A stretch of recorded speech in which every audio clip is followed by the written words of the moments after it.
Everyone, welcome channel learn with ease. आज हम शुरू करने जा रहे हैं नया चैप्टर कैश फ्लो स्टेटमेंट का, जिसमें सबसे पहले हम समझेंगे बेसिक्स कि कैश फ्लो स्टेटमेंट है क्या, इसमें कौन कौन सी एक्टिविटीज कवर होंगी, किस तरह से इनफ्लो और आउटफ्लो आपको दिखाना है। साथ में ही सॉल्व करेंगे क्वेश्चन नंबर 1 और 2 चैप्टर 6 डी के गोयल की बुक से, class 12 accounts. Online classes, online tuitions के लिए आप मुझे स्क्रीन पर दिए गए नंबर पर व्हाट्सएप कर सकते हो अपना नाम और क्लास। और आप अगर सॉल्यूशन ढूंढ रहे हो टीएस ग्रेवाल और डी के गोयल न्यू एडिशन बुक के, तो चैनल के होम टैब पर क्लिक करो, आपको सभी सॉल्यूशंस अपलोडेड मिलेंगे। पोस्ट सेक्शन में एमसीक्यूज मिलेंगे क्विज की फॉर्मेट में, और एमसीक्यूज के सॉल्यूशंस चाहते हो तो वो है शॉर्ट सेक्शन में। साथ ही अब आप इस सॉल्यूशन को हिंदी के साथ साथ इंग्लिश में भी सुन सकते हो। उसके लिए आपको ये सेटिंग का बटन प्रेस करना है। यहां पर आपको ऑडियो ट्रैक की ऑप्शन मिलेगी। अगर आप इंग्लिश में सुनना चाहते हो तो इंग्लिश लैंग्वेज को सिलेक्ट करो, हिंदी में सुनना चाहते हो तो हिंदी लैंग्वेज को सिलेक्ट करो। तो है ना बहुत कुछ चैनल पर। Visit the channel. अच्छा लगे तो शेयर और सब्सक्राइब जरूर करना। अब सबसे पहले समझो कैश फ्लो है क्या। कैश फ्लो मतलब कैश का इनफ्लो या आउटफ्लो। अगर आप पेमेंट कर रहे हो तो वो आउटफ्लो है, और अगर आपको पैसा मिल रहा है तो कैश रिसीव कर रहे हो तो वो इनफ्लो है। तो जब भी आपके ऑर्गेनाइजेशन में कैश का इनफ्लो या आउटफ्लो होगा, उसे हम कैश फ्लो कहेंगे, और उसको हम शो करेंगे कैश फ्लो स्टेटमेंट में। अब किसी भी ऑर्गेनाइजेशन में 3 एक्टिविटीज के थ्रू कैश का फ्लो होता है। पहला है ऑपरेटिंग एक्टिविटी, दूसरा है इन्वेस्टिंग एक्टिविटी, और थर्ड है फाइनेंस एक्टिविटी। फाइनेंस एक्टिविटी में कौन सी एक्टिविटीज कवर होती है? कोई भी अगर अपना बिजनेस चलाना चाहता है तो उसको फंड्स की जरूरत है, तो वो फंड्स जहां से अरेंज करता है वो फाइनेंस एक्टिविटी में आएगा। फंड्स जब अरेंज करेगा तभी बिजनेस के लिए आगे एसेट्स खरीदेगा और बिजनेस रन करेगा। तो ये फंड्स आएंगे कहां से? फंड्स या तो ओनर अपना पैसा लगाएगा जिसे हम कैपिटल कहते हैं, या बाहर से पैसा बोरो करके, लोन लेकर के वो इन्वेस्ट करेगा। कंपनी ने फंड्स अरेंज किए हैं तो उसको वो स्पेंड करेगी, खर्च करेगी अपने बिजनेस को रन करने के लिए एसेट्स पर। उसे वो एसेट्स खरीदनी है, जैसे कि प्रॉपर्टी, प्लांट एंड इक्विपमेंट, जिसमें आपकी building, land, plant and machinery, office equipment, furniture सब कुछ कवर होगा। इंटेंजिबल एसेट्स में आपकी गुडविल, पेटेंट, कॉपीराइट, ट्रेडमार्क सब आएगा। नॉन करेंट इन्वेस्टमेंट्स में आपकी आएंगी वो इन्वेस्टमेंट्स जो आपने लॉन्ग टर्म बेसिस पर की है, किसी और कंपनी के शेयर्स या डिवेंचर्स खरीदे हैं, किसी को आपने लॉन्ग टर्म बेसिस पर लोन या एडवांस दिया है, और साथ में short term loans and advances, आपने अगर शॉर्ट पीरियड के लिए लोन्स या एडवांसेस दिए हैं। तो अगर हमें इन्वेस्टिंग एक्टिविटीज कैलकुलेट करनी है तो हमें बैलेंस शीट के एसेट वाले पार्ट पर कंसंट्रेट करना है। नॉन करेंट एसेट्स, जिसमें आपको ये सारी चीजें मिलेंगी, और करेंट एसेट में से short term loans and advances लेना है। जो पैसा हमने अरेंज किया उसको कहां कहां खर्च किया वो आपको इन्वेस्टिंग एक्टिविटीज में शो करना है। उसके बाद आपने कुछ बिजनेस से रिलेटेड खर्च किया और उससे कमाया पैसा, वो हम दिखाएंगे ऑपरेटिंग एक्टिविटी में। ऑपरेटिंग एक्टिविटीज में आपके क्या आएंगे? एक तो reserves and surplus, current assets, current liabilities. Balance sheet के ये 3 जो मेजर हेड है, इसको आपको काउंट करना है, इसको आपको कंसीडर करना है। करंट एसेट और करंट लायबिलिटीज क्यों? क्योंकि बिजनेस से रिलेटेड जो भी आपके ट्रेड रिसीवेबल्स हैं, ट्रेड पेबल्स हैं, वो करंट एसेट या करंट लायबिलिटीज में आएंगे। जो पैसा आपने कमाया, प्रॉफिट अर्न किया, वो आपने या तो रिजर्व से ट्रांसफर किया, और बाकी का प्रॉफिट आपका सरप्लस में आएगा। तो तीनों एक्टिविटीज को हम समझ चुके हैं। अब देखते हैं कैश फ्लो स्टेटमेंट हमें बनाना कैसे। फॉर्मेट क्या होगा?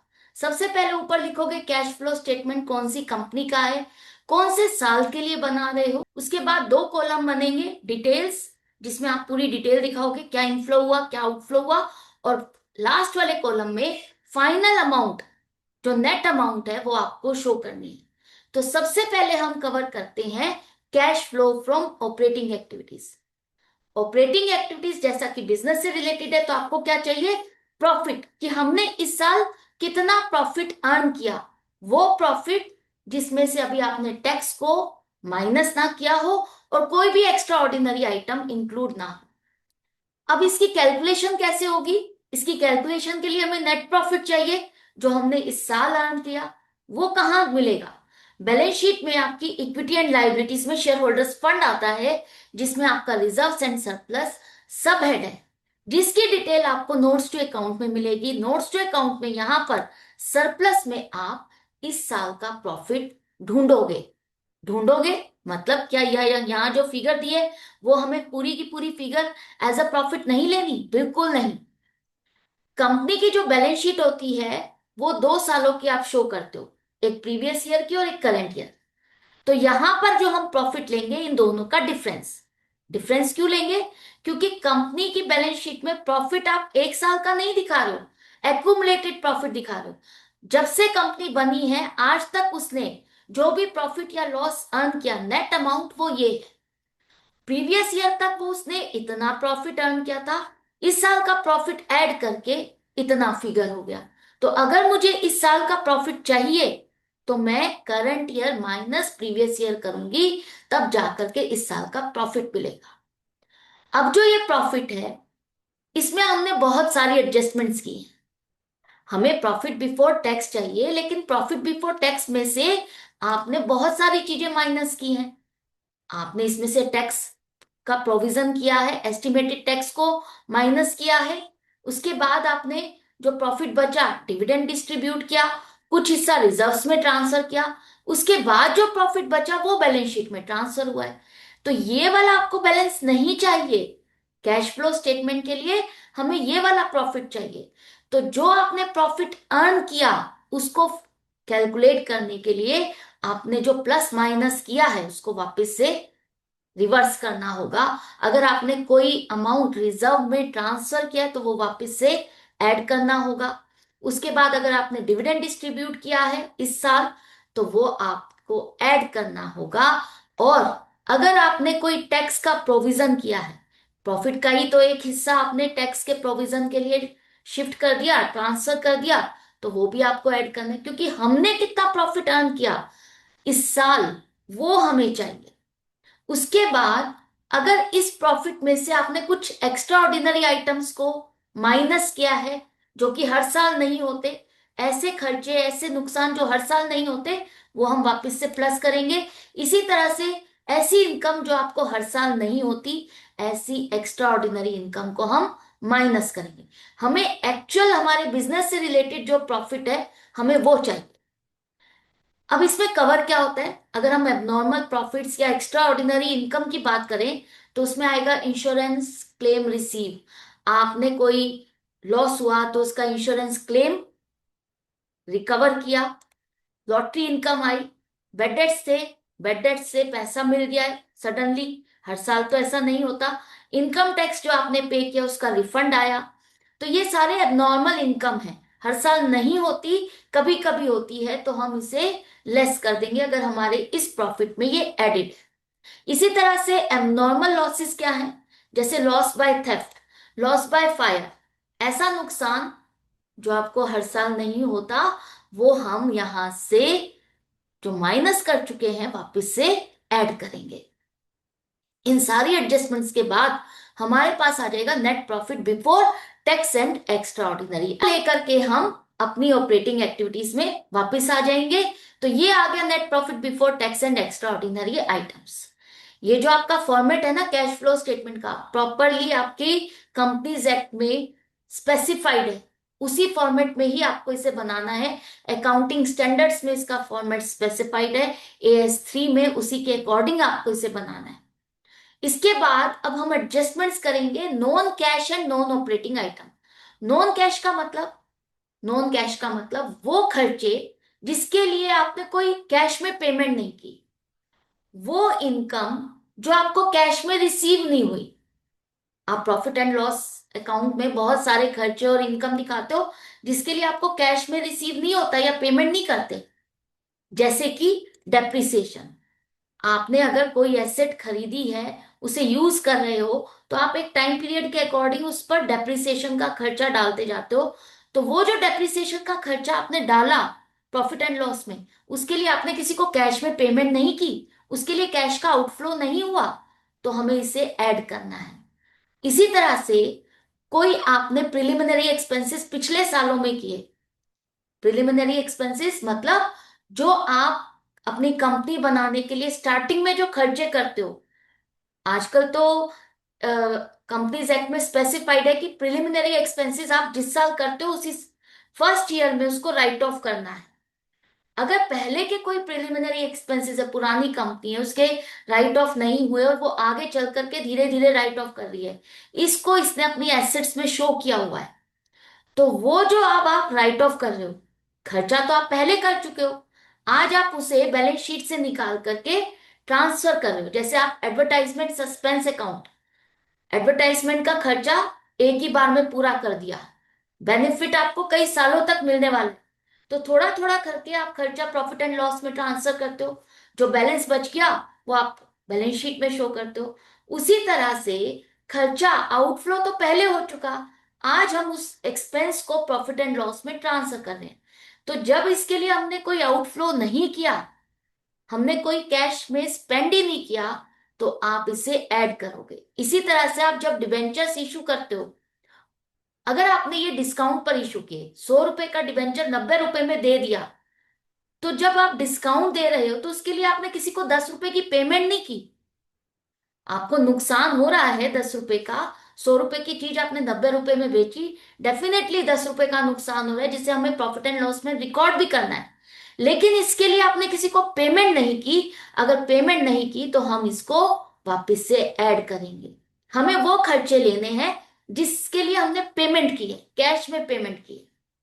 इसके बाद गुडविल पेटेंट ट्रेडमार्क अमोर्टाइज्ड, मतलब जो गुडविल है, पेटेंट है, ट्रेडमार्क है, ये आपकी इंटेंजिबल एसेट्स है। जैसे जैसे टाइम पीरियड बीतता है आप इसको राइट ऑफ करते जाते हो, धीरे धीरे इनको एक्सपेंसेस में ट्रांसफर करते जाते हो। तो जब आपने गुडविल खरीदी, पेटेंट खरीदा, ट्रेडमार्क ट्रेडमार्क खरीदा, उस टाइम आपने पेमेंट की, उस टाइम आपका कैश का आउटफ्लो हुआ। आज ये कैश का आउटफ्लो नहीं हो रहा, आप तो उस एसेट को एक तरह से डेप्रिशिएट करके उसका वो डेप्रिसिएशन का अमाउंट अपने प्रॉफिट एंड लॉस में ट्रांसफर कर रहे हो। इंटेंजिबल एसेट को राइट ऑफ करना, एक तरह से आप मान के चलो उसका डेप्रिसिएशन आप डाल रहे हो, तो उसके लिए हमने किसी को पेमेंट नहीं की है, तो ये भी आप वापस से एड बैक करोगे। इसी तरह से नॉन ऑपरेटिंग आइटम का मतलब वो खर्चे जो आपकी ऑपरेटिंग एक्टिविटी से रिलेटेड नहीं है। हम अपने बिजनेस को 3 एक्टिविटीज में डिवाइड कर रहे हैं ना, operating activity, investing activity, finance activity, तो हर एक का डिपार्टमेंट अलग है, जिसका जो खर्चा है वो उसी के डिपार्टमेंट में डलेगा। अगर आपने कोई लोन लिया है और उस पर इंटरेस्ट देना है, तो वो ऑपरेटिंग एक्टिविटी में कवर नहीं होगा, वो खर्चा आएगा फाइनेंस एक्टिविटी में। जहां फंड्स अरेंज करने की बात की जाएगी, तो उससे रिलेटेड खर्चा भी उसी एक्टिविटी में, उसी डिपार्टमेंट में रिकॉर्ड होगा। अगर आपने इंटरेस्ट बैंक ओवरड्राफ्ट या कैश क्रेडिट पर पे किया, तो ये भी आपका नॉन ऑपरेटिंग आइटम है, फाइनेंस एक्टिविटी से रिलेटेड है। आपने कहीं से फंड्स अरेंज किए, उस पर इंटरेस्ट देना है।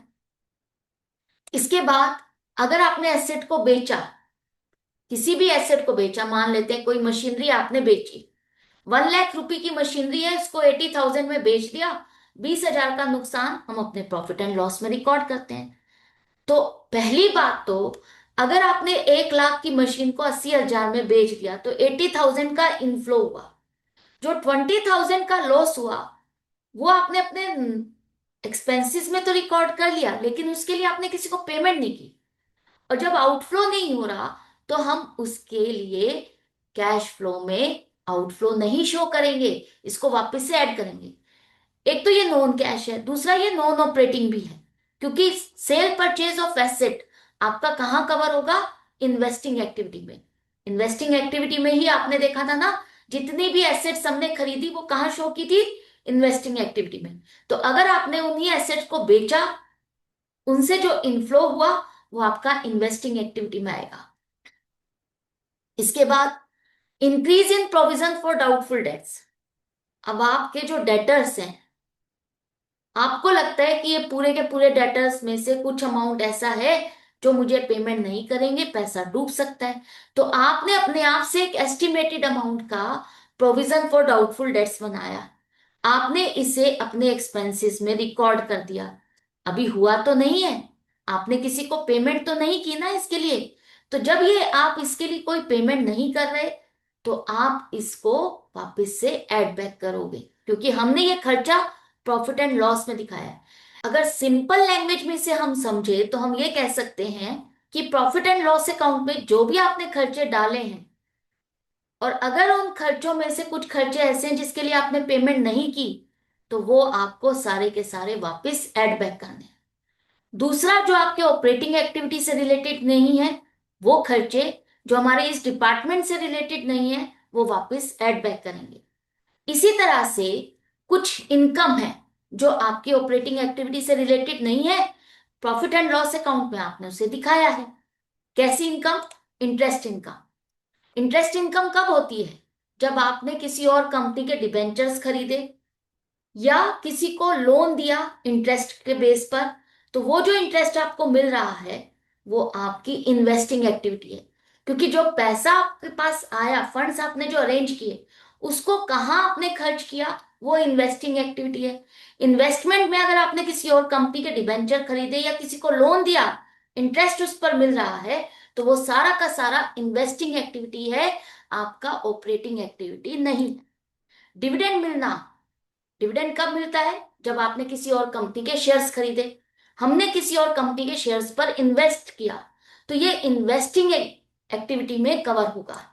रेंटल इनकम, आपने कोई बिल्डिंग खरीदी है लेकिन वो आप अपने बिजनेस में यूज नहीं कर रहे हो, उसको आपने रेंट पर दे दिया, इन्वेस्टमेंट कर दी है, रेंट आपको मिल रहा है, वो रेंटल इनकम आपकी इन्वेस्टिंग एक्टिविटीज में आएगा।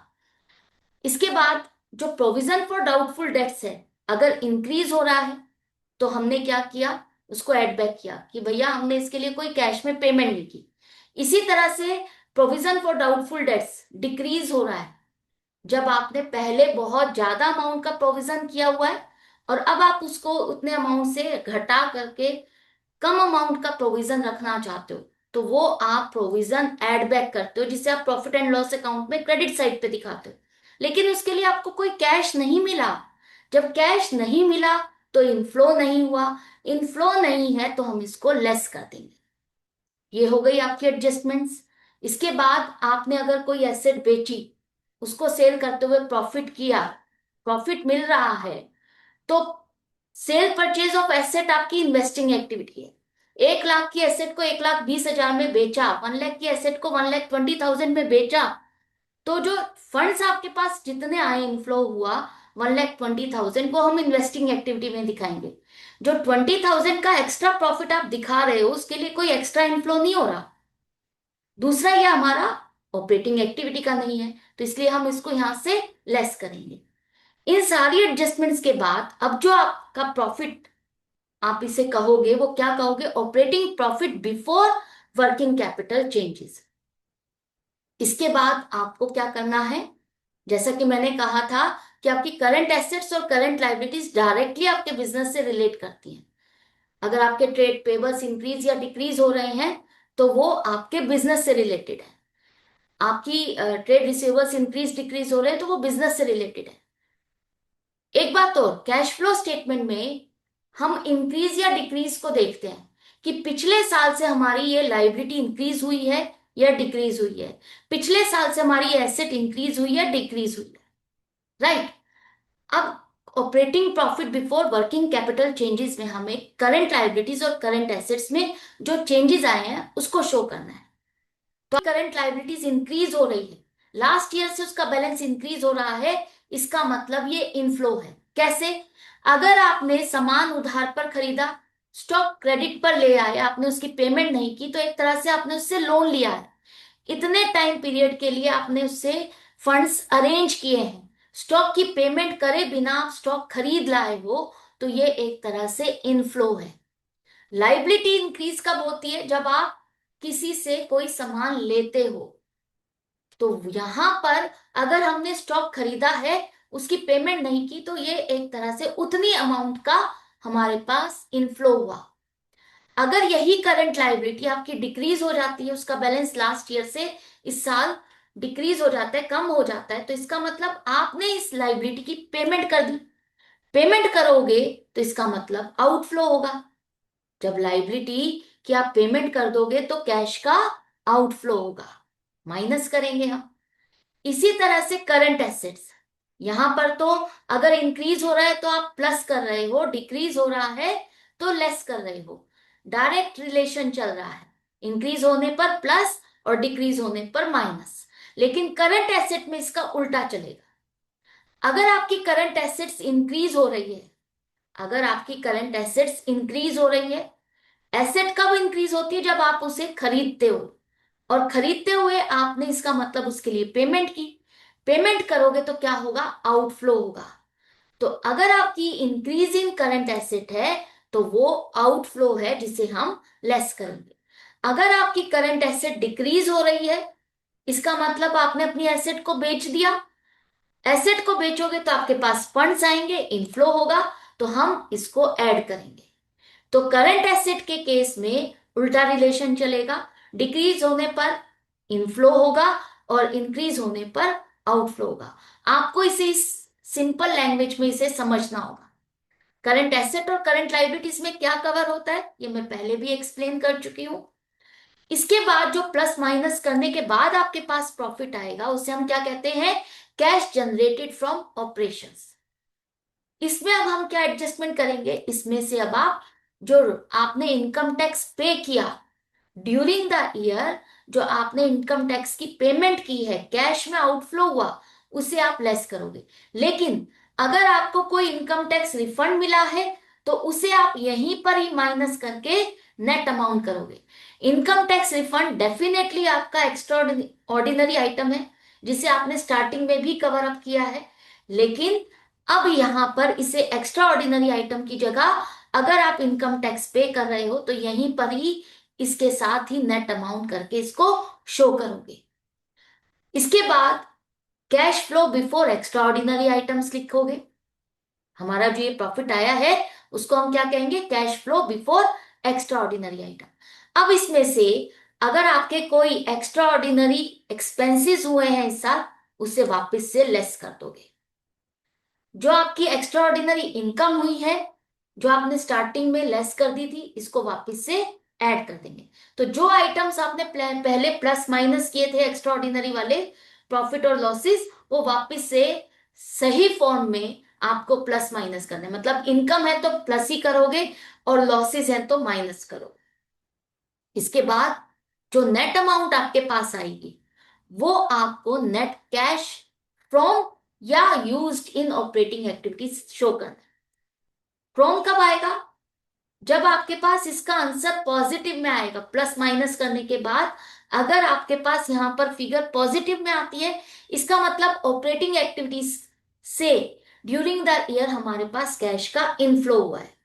और अगर यही फिगर नेगेटिव में आती है, इसका मतलब इस साल आपने ऑपरेटिंग एक्टिविटीज में कैश का आउटफ्लो किया है, खर्च किया है। तो तब आप लिखोगे net cash used in operating activities. Clear है?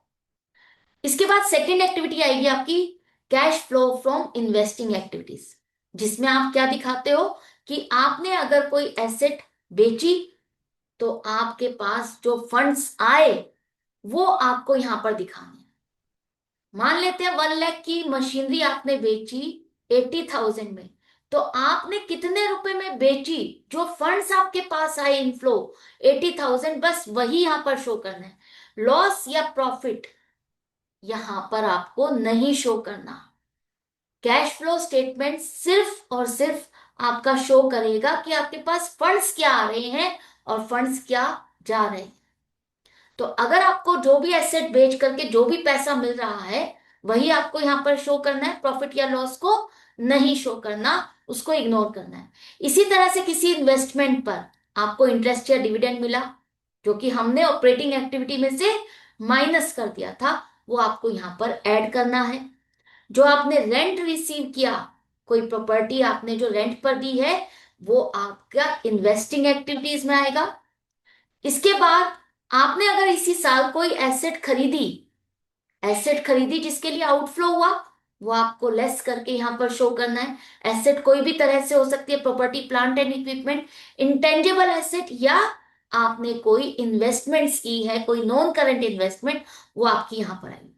याद रखना, इन्वेस्टिंग एक्टिविटीज में आपकी नॉन करंट एसेट्स आती हैं और आपका short term loans and advances आएगा, करंट एसेट्स में से और कुछ भी नहीं आएगा। राइट, करंट एसेट्स में से सिर्फ आप यहां पर short term loans and advances को ही कवर करते हो। अब जो आपके पास यहां पर आएगा, अगर ये पॉजिटिव है तो net cash from investing activities show करोगे, मतलब इन्वेस्टिंग एक्टिविटीज से ड्यूरिंग द ईयर हमारे पास इनफ्लो हुआ। अगर आपके पास ये फिगर नेगेटिव आती है, इसका मतलब ड्यूरिंग द ईयर आपने बहुत इन्वेस्टमेंट्स की है, कैश का आउटफ्लो हुआ है, net cash used in investing activities आप शो करोगे। अब आ जाते हैं हम third activity, cash flow from finance activities. अब हमने फंड्स कहां कहां से अरेंज किए, फंड्स का इनफ्लो कहां से हुआ। तो अगर आपकी शेयर कैपिटल इंक्रीज हो रही है तो वो आपके यहां पर आएंगे इश्यू ऑफ शेयर्स या डिबेंचर्स। आपने अगर डिबेंचर्स इश्यू करके फंड्स अरेंज किए या शेयर्स इश्यू करके शेयर कैपिटल आपकी इंक्रीज हुई, तो वो कितनी इंक्रीज हुई इस साल, लास्ट ईयर से कितना बैलेंस इंक्रीज हुआ, वो आपको यहां पर शो करना है। वो इनफ्लो है। अगर आपकी लॉन्ग टर्म बोरोइंग्स इंक्रीज हो गई तो वो इनफ्लो आपको यहां पर शो करना है। शॉर्ट टर्म बोरोइंग्स है तो वो भी आपको यहां पर कवर करना। तो फाइनेंस एक्टिविटीज में आपका शेयर होल्डर्स फंड से शेयर कैपिटल कवर होगा, नॉन करंट लाइबिलिटीज से लॉन्ग टर्म बोरोइंग्स कवर होंगी, और करंट लाइबिलिटीज में से आपकी शॉर्ट टर्म बोरोइंग्स कवर होंगी। राइट। अब अगर आपने किसी से पैसा उधार लिया है तो डेफिनेटली इससे रिलेटेड कुछ खर्चे भी हैं, तो वो आपने जो खर्चे किए वो इसी एक्टिविटीज में आएंगे। अगर शेयर्स आपने इशू किए तो उस पर आपको डिविडेंड देना होगा, डिविडेंड देना फाइनेंस एक्टिविटीज में आएगा। इंटरेस्ट पे करना, अगर आपने लोन लिया है तो उस पर इंटरेस्ट पे करना, वो भी फाइनेंस एक्टिविटी में आएगा। लोन लिया था, उस लोन का पैसा वापस करना, रिटर्न करना, वो भी आउटफ्लो फाइनेंस एक्टिविटीज का है। डिबेंचर्स आपने इशू किए या प्रेफरेंस शेयर्स आपने इशू किए, उनका पैसा रिटर्न किया, ये भी आउटफ्लो है फाइनेंस एक्टिविटीज का। तो ये मेन चीजें हैं जो आपकी इन एक्टिविटीज में कवर होंगी। अब तीनों एक्टिविटीज का इनफ्लो और आउटफ्लो आपने देखा। अगर यहां पर भी पॉजिटिव है तो आप net cash from finance activities लिखोगे, नेगेटिव है तो net cash used in finance activities आएगा। तीनों एक्टिविटीज के प्लस माइनस को निकालने के बाद, तीनों एक्टिविटीज के प्लस माइनस को, ए बी सी तीनों को आप प्लस करोगे तो जो भी फिगर आएगी आपको यहां पर लिखना है। अगर पॉजिटिव है तो नेट इंक्रीज है, अगर नेगेटिव है तो आपको लिखना है net decrease in cash and cash equivalents. Right. कैसे? अब यहां पर आप ये कह रहे हो नेट इंक्रीज, तो इसमें आप ओपनिंग बैलेंस को ऐड करोगे। Net increase plus opening balance आपका इक्वल टू होगा क्लोजिंग बैलेंस। आप कह रहे हो कि मैंने ड्यूरिंग द ईयर इतना कैश का इनफ्लो किया, तो ओपनिंग बैलेंस में ऐड होकर के क्लोजिंग से मैच करना चाहिए, जो कि आपकी बैलेंस शीट में दिया है। जो आपका कैश का बैलेंस इस साल का है वो आपका इससे मैच करना चाहिए। अगर आप कह रहे हो डिक्रीज हुआ, तो डिक्रीज का मतलब है कि इस साल मेरा कैश का इनफ्लो नहीं हुआ है बल्कि मैंने आउटफ्लो किया, तो ये वाला डिक्रीज आपके ओपनिंग में से माइनस हो जाएगा और आपका क्लोजिंग बैलेंस उससे मैच करना चाहिए जो बैलेंस शीट में आ रहा है। तो ये जो आंसर आपका है ना, अगर बैलेंस शीट से मैच करता है तो इसका मतलब आपका क्वेश्चन कंप्लीट और करेक्ट है। आप डायरेक्टली अपने एग्जाम में कंफर्म कर सकते हो कि आपका ये क्वेश्चन करेक्ट हुआ है या रॉन्ग हुआ है। राइट। ये तो हमने कैश फ्लो स्टेटमेंट का एक बेसिक समझ लिया है। जैसे जैसे आप क्वेश्चंस को सॉल्व करोगे और भी पॉइंट्स आपके क्लियर होते जाएंगे, लेकिन एक बेस आपके माइंड में बन गया। अब जो क्वेश्चन नंबर 1 या 2 है वो आपके ये फाइंड या आइडेंटिफाई करने के लिए है कि आपको क्या ये समझ में आया कि कौन सी एक्टिविटी ऑपरेटिंग में है, इन्वेस्टिंग में या फाइनेंस में कवर होगी। तो आपको यहां पर यही बताना है। अब यहां पर आपको जब ये एक्टिविटीज बतानी है तो आपको किस तरह से सोचना है, क्योंकि दो तरह की ऑर्गेनाइजेशंस हैं। एक फाइनेंस और दूसरी नॉन फाइनेंस। फाइनेंस कंपनी का मतलब है, फाइनेंस ऑर्गेनाइजेशंस का मतलब जो फंड्स में डील करती है, जो फाइनेंस में डील करती है, जैसे बैंक हो गया या आपकी म्यूचुअल फंड की कंपनी हो गई। ये सारी क्या है, फाइनेंस कंपनी। और जो मैन्युफैक्चरिंग या ट्रेडिंग कंपनीज है वो नॉन फाइनेंस कंपनी है, राइट, जिनका मेन बिजनेस फंड्स को लेना या देना नहीं है। तो अब यहां पर तो नहीं दिया। अगर इंटरेस्ट पेड की बात की जा रही है तो हमें किसके हिसाब से सोचना है, नहीं दिया। तो आपको सिंपल सिंपल आपको मैन्युफैक्चरिंग मतलब नॉन फाइनेंस कंपनी के हिसाब से आंसर देना है कि अगर इंटरेस्ट आप पे कर रहे हो तो वो कौन सी एक्टिविटी में कवर होगा। इंटरेस्ट पे करना, फंड्स जहां से आपने अरेंज किए, जिससे आपने लोन लिया, उस पर आप इंटरेस्ट पे करोगे तो वो आपका फाइनेंस एक्टिविटी में आएगा। फंड्स अरेंज करना फाइनेंस एक्टिविटी में आता है, लोन लेना फाइनेंस एक्टिविटी में है, तो उस पर इंटरेस्ट पे करना भी फाइनेंस एक्टिविटी में आएगा। अगर आपने इंटरेस्ट पे किया लॉन्ग टर्म लोन्स में, लेकिन अगर ये फाइनेंस कंपनी है तो कहां कवर होगी, और नॉन फाइनेंस कंपनी है तो कहां कवर होगी।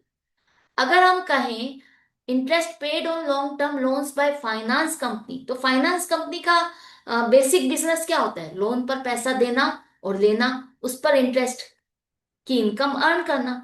तो ये जो interest paid on long term loans है वो फाइनेंस कंपनी के लिए तो आपकी ऑपरेटिंग एक्टिविटी है। लेकिन अगर आपने इंटरेस्ट पे किया है लॉन्ग टर्म लोन पर मैन्युफैक्चरिंग कंपनी ने, नॉन फाइनेंस कंपनी ने, तो वो उसके लिए फाइनेंस एक्टिविटी है। क्लियर है। इसके बाद आप इंटरेस्ट रिसीव कर रहे हो। अगर हम मैन्युफैक्चरिंग या नॉन फाइनेंस कंपनी के हिसाब से सोचे तो इंटरेस्ट कब रिसीव करते हैं, जब आपने किसी और को लोन या एडवांस दिया है। और किसी और को लोन या एडवांस देना हमारी इन्वेस्टिंग एक्टिविटी है, और उस पर इंटरेस्ट मिलना भी इन्वेस्टिंग एक्टिविटी में आएगा। Interest received on investments by a bank. अब अगर बैंक है वो अगर इंटरेस्ट रिसीव करता है तो उसके लिए क्या है, बैंक का मेन बिजनेस क्या है, दूसरी जगह पर इन्वेस्टमेंट्स करना, दूसरों को लोन देना, उस पर इंटरेस्ट रिसीव करना, तो ये इसके मेन बिजनेस की इनकम है। तो यहाँ मेन बिजनेस की इनकम का मतलब ऑपरेटिंग एक्टिविटी। ऑपरेटिंग एक्टिविटी में आप इस अगर इंटरेस्ट मैन्युफैक्चरिंग कंपनी ने रिसीव किया अपनी इन्वेस्टमेंट्स पर, तो मैन्युफैक्चरिंग कंपनी के लिए अपनी इन्वेस्टमेंट्स पर इंटरेस्ट रिसीव करना इन्वेस्टिंग एक्टिविटी है। क्योंकि अगर उसने किसी और कंपनी में पैसा इन्वेस्ट किया है, किसी और को लोन दिया है, और उस पर अगर उसको इंटरेस्ट मिल रहा है तो वो उसकी इन्वेस्टिंग एक्टिविटी है। डिविडेंड रिसीव करना, मैन्युफैक्चरिंग कंपनी के लिए किसी और कंपनी के शेयर्स खरीदना इन्वेस्टमेंट है, और उस पर डिविडेंड रिसीव करना भी इन्वेस्टिंग एक्टिविटी है। अगर mutual fund company dividend receive करती है, म्यूचुअल फंड कंपनी क्या है, फाइनेंस कंपनी, उसका मेन बिजनेस ये दूसरी कंपनी के शेयर्स को खरीदना और उस पर डिविडेंड अर्न करना, तो ये मेन बिजनेस ऑपरेटिंग एक्टिविटीज में आएगा, dividend receive. Purchase of investments, अगर आपने किसी और कंपनी के डिबेंचर्स शेयर्स खरीदे तो ये इन्वेस्टमेंट मैन्युफैक्चरिंग कंपनी के लिए इन्वेस्टिंग एक्टिविटी है। और यही इन्वेस्टमेंट फाइनेंस कंपनी के लिए क्या है, उसका मेन बिजनेस का पर्पस यही है कि दूसरी कंपनीज में इन्वेस्ट करे, उस पर इंटरेस्ट या डिविडेंड अर्न करे। तो वो जो इन्वेस्टमेंट कर रही है फाइनेंस कंपनी वो उसका मेन बिजनेस है, तो ऑपरेटिंग एक्टिविटी में आएगा। इसके बाद अगर नॉन फाइनेंस कंपनी इन्वेस्टमेंट को खरीदती है, नॉन फाइनेंस कंपनी का मतलब मैन्युफैक्चरिंग कंपनी है या ट्रेडिंग कंपनी, तो उसके लिए तो ये इन्वेस्टिंग एक्टिविटी है, तो इन्वेस्टिंग एक्टिविटी में शो करोगे।